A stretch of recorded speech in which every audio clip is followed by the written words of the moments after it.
আসসালামু আলাইকুম। তাকওয়া শুধু কথায় নয়, জীবনেও প্রমাণ করতে হয়। আল্লাহ তাআলা বলেন, নিশ্চয়ই আল্লাহর কাছে সবচেয়ে সম্মানিত সেই ব্যক্তি যে সবচেয়ে বেশি তাকওয়াবান। তাকওয়া মানে শুধু ভয় পাওয়া নয়, এটা হলো গুনাহ থেকে নিজেকে বাঁচানো এবং আল্লাহ তাআলাকে সবসময় স্মরণে রাখা। জেনে নেই কিভাবে আমরা জীবনে তাকওয়া আনব। 1. গুনাহ এড়িয়ে চলব। 2. গোপনে নেক কাজ করব। 3. কুরআন ও সুন্নাহ মেনে চলব। এবং 4.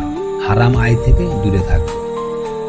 তাকওয়াবান মানুষের জীবন হয় পবিত্র আর আখিরাত হয় জান্নাতের পথ।